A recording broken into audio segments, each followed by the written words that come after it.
المنهج القويم، والمنهج القويم لا تطلعون عليه إلا بمساعدة من يعرف المنهج القويم، وهؤلاء هم الأساتذة. هؤلاء هم الأساتذة. أنتم تعلمتم من عدة أساتذة، فاتخذوا واحدا منهم قدوة لكم وأسوة لكم وطريقتكم المثلى لو تريدون النجاح في سبيل التقدم في هذا المجال.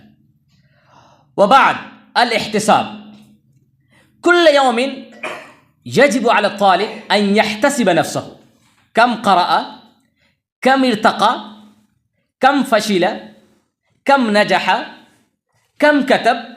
دائما لابد في قلبه ساعة منبهة تنبهه على عمليته، تنبهه على مهمته، تنبهه على عمله المشكور.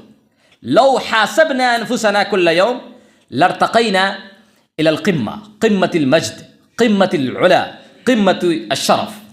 ولو تركنا المحاسبة كما نحن نرى التجار، التاجر يقيم دكانه في الصباح الباكر، يفتح دكانه ثم ينهي جميع العملية التجارية، لكن ليلا هو يعد عدنا الربيات، كم أنفق وكم ربح، كم خسر وكم ربح.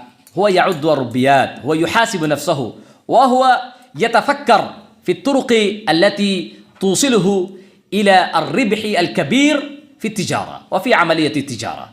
فهكذا لابد أن يكون الطالب دائما يتفكر في رقيه وتطوره.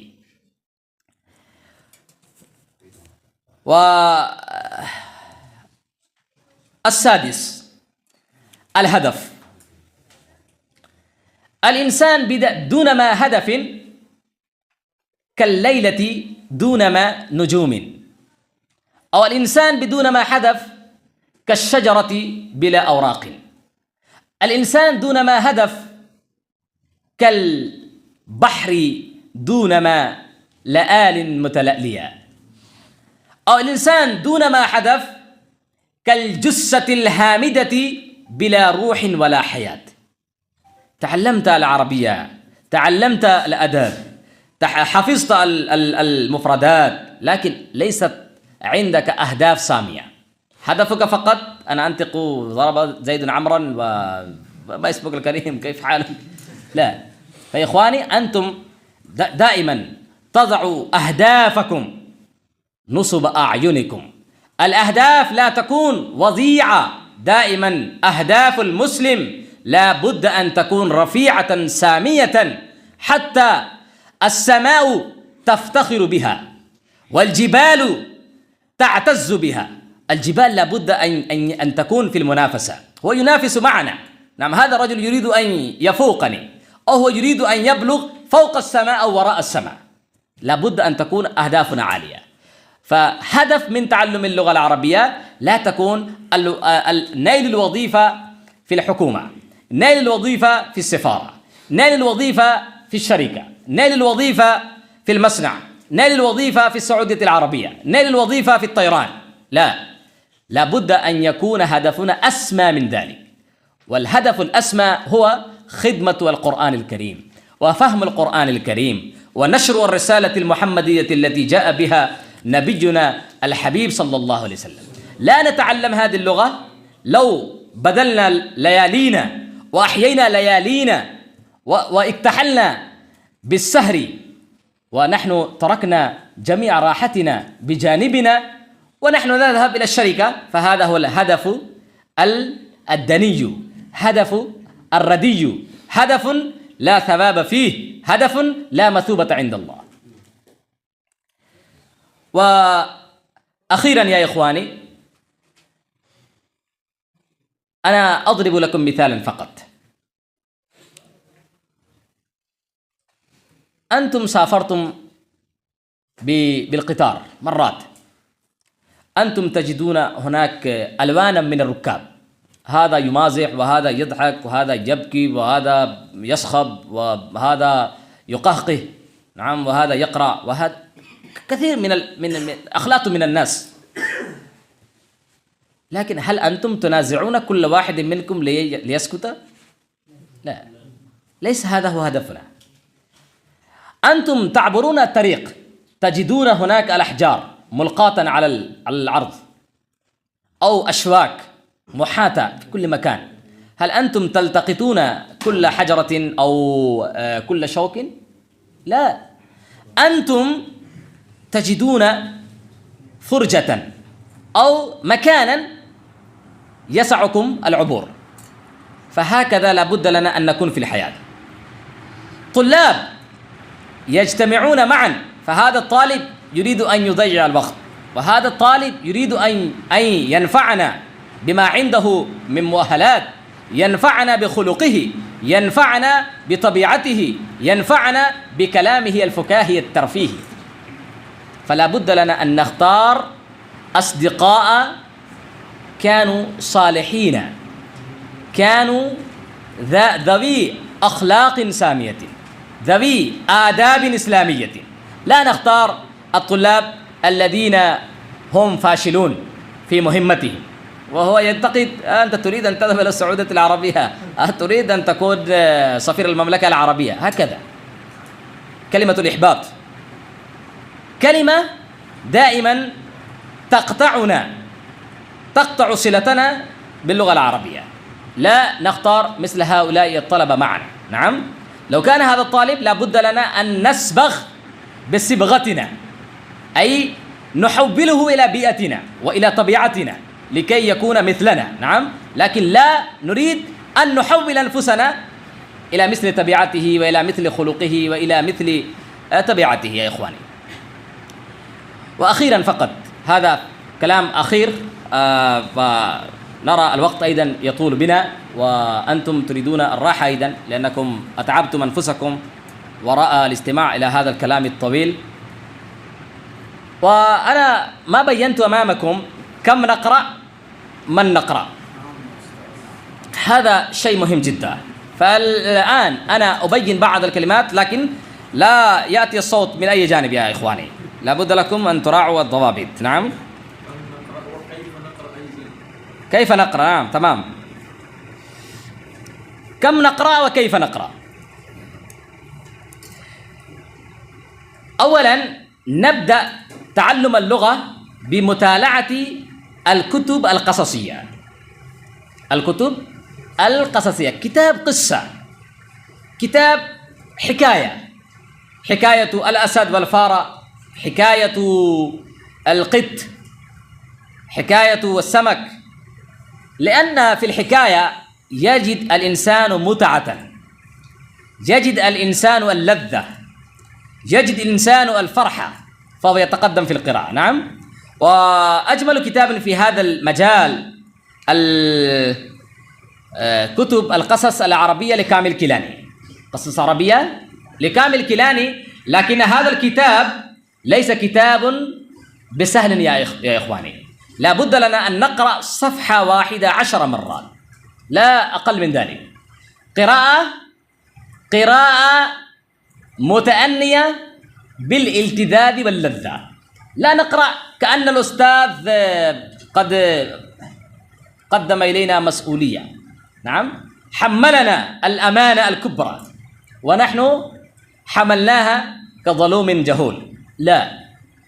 لا بد لنا أن نتلذذ، كما الطفل الصغير يغني بالأبيات، فكم يفرح، كم يتلذذ.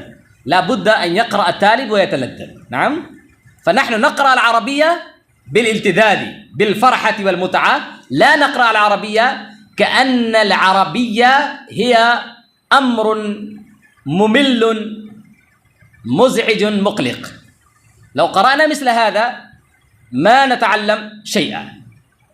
ولو قرأنا بحب من عندنا وبرغبة من عندنا، كما نحن حينما أن نحن نكون فارغين فنحن نحرك أصابعنا على شاشة الجوال، نعم، الفوق والتحت، لنرى الصور، لنرى المقاطع، نطالع الأنباء. فهكذا نطالع العربية بالمتعة والإمتاع، إمتاع النفس. وهكذا أيضا الكتاب عطية عبرشي، القصص الأدبية لعطية عبرشية، كتاب جميل جدا. نعم، لكن لا تقرأوا صفحات كثيرة يا إخواني، فقط اقرأوا صفحة واحدة في يوم واحد، خذوا التعبيرات، خذوا الكلمات، نعم، دربوا كما درب الأخوان هناك. هما بينا الطريق كيف نحن نأخذ التعبير ونستخدمه في جمل من عندنا. وهناك هذا كتاب جميل جدا لأديب ذا حمية إسلامية وغيرة كبيرة، وهو عبد الرحمن رافس الباشا. نعم، صور من حياة الصحابة، صور من حياة الصحابة، صور من حياة الصحابيات، صور من حياة التابعين. نعم، وهكذا هو كتب الطريق إلى الأندلس، الطريق إلى الأندلس، الدين القيم كتابه. وبعد نطالع جابر العثرات، كتاب اسم جابر العثرات، وهذا كتاب ألفه الشيخ علي الطنطاوي رحمه الله تعالى لأطفال الشام، كتاب موجود متوفر على الموقع، جابر العثرات. وكتابه قصص من التاريخ، وكتابه قصص من الحياة. وبعد هناك كتب كثيرة، محمود المصري كتب كثيرة للأطفال الصغار. وبعد أنور الجندي له كتب مؤلفات، اكتبوا فقط مؤلفات أنور الجندي تظهر أمامكم قائمة كتبه. نعم. ثم نقرأ المؤلف الكبير علي الطنطاوي. نعم. ثم عايد القرني، ثم عبد الرحمن العريفي، ثم محمد الغزالي، ثم طه حسين، ثم أحمد أمين، ثم تقي الدين الهلالي، ثم أحمد باكسير، هذا كاتب روائي. نعم. ثم نجيب محفوظ، ثم توفيق الحكيم، ثم اقرأوا أحمد حسن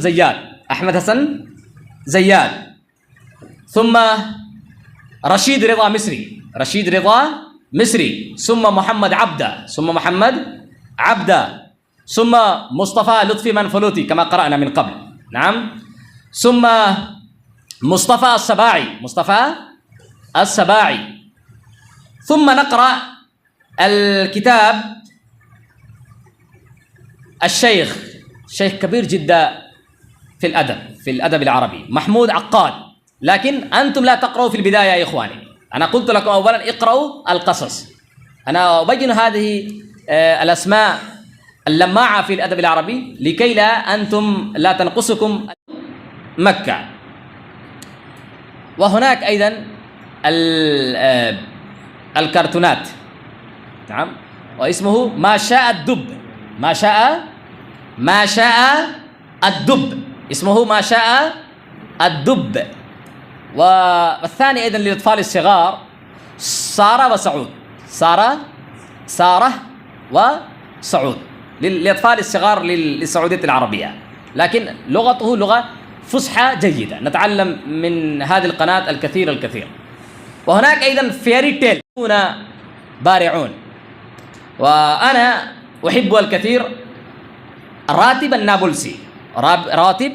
النابلسي خطيب مسقع. وبعد الشيخ عايد القرني، وبعد عبد الرحمن العريفي، وبعد الشيخ عصام بشير، وبعد الشيخ حسين بشير، وبعد متولي الشعراوي، وبعد عبد الحميد كشك، وبعد سلمان العودة، وبعد فهد السنيدي، ثم يوسف القرضاوي، ثم راغب السرجاني.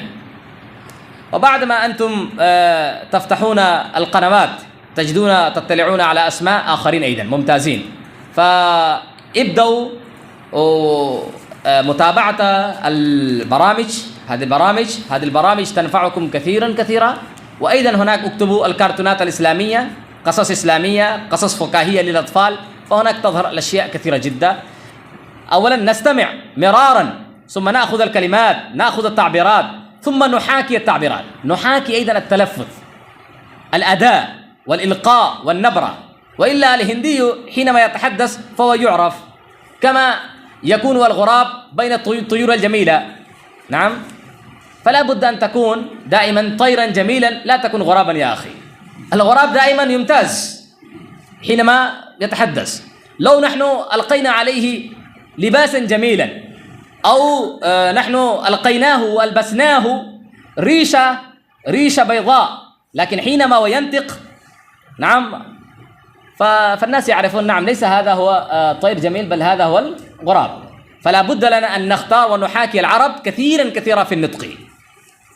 وأخيرا أنا أقدم كلمات الشكر والتقدير من أعماق القلب إلى صاحب الفضيلة الأديب المفوه الذي يجمع بين الأدب والعلم الجم، يجمع بين الخلق والسماحة، يجمع بين التضامن الإسلامي والتسامح والديني، يجمع بين دماثة الخلق وسماحة الطبيعة ولين الجانب وعفة اللسان. وأعني الشيخ نصير الدين القاسمي حفظه الله ورعاه، مؤسسة مركز المعارف. في الحقيقة إن هذا البرنامج لم يتم تحقيقه لو لم تكن جهوده الجبارة ومساعيه المشكورة التي بذلها في سبيل خدمة اللغة العربية. وأنا أقول بالصراحة هناك، ونحن وقت التهجد إن شاء الله نرى هذه الجامعة، هذه المدرسة ستتحول إلى جامعة كبيرة، وهناك نحن نرى إن شاء الله ازدهارا كبيرا ونموا كبيرا وتطورا كبيرا في سبيل تعليم اللغة العربية. والناس يأتي هناك لتعلم اللغة العربية، لأن الإنسان حينما يخدم الطلاب في وضع متأزم اقتصادي فهذا العمل يكون مقبولا. الوضع المالي لم يكن مساعدا له، لم يكن محالفا له، لكن هو قد تجرأ وتشجع على عون الله وبسم الله سبحانه وتعالى، حتى فتح الله سبحانه وتعالى على يديه الطريق، ونحن اجتمعنا هناك في هذه المؤسسة. كما ذكر الشيخ، في الحقيقة أنا لم أكن متأكدا هل أنا أحضر هناك أم لا، حضرت فقط ل5 أيام كما أنا وعدت الشيخ، لكن حينما أنا رأيت شوق الطلاب ورغبتهم، لأننا ما مكثنا في بيوتنا إلا يوما، أنا تركت الديوبند وأرسلت الأسرة هناك، وأنا قلت لهم وعدتهم أنا آتي بعد قليل إن شاء الله، لكن القليل صار كثيرا. نعم، ودائما أنا أماطل، أنا أقول نعم أنا آتي غدا، ليس هناك مشكلة في التذكرة، مشكلة في القطار، مشكلة في كذا وكذا، أنا أعددت فقط لخدمتكم وفقط نظرا إلى إخلاصي الشيخ نصير الدين القاسمي. فالشيخ نصير الدين القاسمي أما رأيتم جهوده في الصباح الباكر، نحن نمنا، لكن الشيخ ذهب إلى مدن للقاء الناس، لقاء المحبين، لقاء المحسنين للجامعة، ثم أتى ثم درس في البداية. لكن حينما أنا رأيت فأنا ترحمت عليه، وفي الحقيقة القلب قد ذاب حزنا وأسى. كم أنا كسول بالنسبة إليه، هو يدرس، هو يلاقي الناس، هو ينظم المدرسة، هو يراقب كل شيء، وأما أنا فأنا أدرس فقط ساعة، ساعتين، 3 ساعات، ليس هذا بالنسبة لخدمتي إلا شيء قليل. أو أنا أقول أنا فقط شاركتكم والناس يقولون أنا خدمت كذا وكذا، لكن هذه الخدمة كانت قليلة بالنسبة إلى جهودكم، بالنسبة إلى تضحياتكم، بالنسبة إلى شوقكم، وبالنسبة إلى رغباتكم يا إخواني. وأخيرا أنا لا أريد أن أنسى الرجل الذي قد حمل العبء الكبير ونهض بهذه الحركة العربية، وهو الأستاذ الفاضل العالم الكبير المخلص شرف عالم القاسمي حفظه الله ورعاه. الآن أنا لا أريد أن أذكر القصة، وإلا كان قصة ممتعة جدا وأنتم تتعبون، وإلا أنا أبين القصة كيف بدأت هذه الدورة التدريبية وكيف كان يتجول في ديوبند.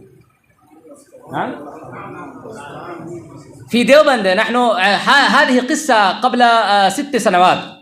أنا كنت أكتب بعد العصر مقالتي وأنا كنت جالسا في أمام الشاشة، وأنا كنت مشتغل جدا، لأن هناك ضيوف يقتحمون يوما بعد يوما، هذا ذهب ويتلوه الآخر، فهو كان يجيل نظره وهو يرتبك هل أنا أدخل المكتب أم لا. فأنا تحسست حينما رأيت أن هذا الرجل له لحية بيضاء، هذا الرجل يرى شيخ كبير جدا، أنا ظننت في البداية أنه ليس من الهند بل من السعودية العربية. فأنا خرجت وأنا سلمنا تبادلنا سلام، وأنا أحببت أن لا يدخل هو، فقد نحن نتبادل السلام نقول تحية ثم هو يذهب، وأنا أكون مشتغلا بعملي، كان عمل مهم جدا. لكن وقال يا أستاذ أنا أريد أن أخذ منك فقط 5 دقائق لا أكثر من ذلك. فتحدث معي حول نظام المعهد وحول نشر اللغة العربية، ثم أنا تركت أعمالي، وأنا قلبي اشتاقت إلى ما بين لي من أهداف سامية وغايات كريمة ومساعي مشكورة بذلها في سبيل نشر اللغة العربية. ثم قال أنا أكون ضيفا لك. فأنا كنت حيران، كيف يقول هذا أنا أكون ضيف، وأما أنا فأنا أهرب من الضيوف في ديوبند، لأن الضيوف لهم ألوان وأقسام. هذا الضيف يأتي ويقول أنا أتناول معك الطعام، ثم نحن ننتظر ويأتي بعد ساعة حتى نحن ننام، ثم نوقظنا ونوقظ مضاجعنا. فنحن دائما نخاف الضيوف في ديوبند، لأن هذا يأتي لا ليس له ترتيب، ويقول أن نحن أتينا فقط للقائه، ولكن لقاءاته تتكرر مع إخوانه ومع أصدقائه وزملائه، هذا يشتري الأقمشة وهذا يشتري القلانس وهذا يشتري الكتب، ثم هو يأتي بعدما نحن نمنا وهو يدق الباب ويقول أين الطعام؟ انظر. فنحن نخاف يا إخواني في ديوبند. لكن هو قال أنا أكون ضيفا لك، لكن أنا لا أنام في دار الضيافة، أنا أنام معك. هذا أمر صعب جدا. وأيضا وقال أنا لا أكل طعاما من الخارج، أنا آكل الطعام الذي أنت تأكله عاديا. فكان الأخ الحرمين الشريفين، لأنه هو دائما يتجول في الحرم الشريف في الحرم المكي، دائما يدعو لكم ويدعو للأساتذة. فمن جهوده ومن إخلاصه ومن بكائه أمام الله سبحانه وتعالى ازدهر المعهد وترعرع حتى نرى نشاطاته. لم تسمع أصوات المعهد في ديار الهند ولا خارجها إلا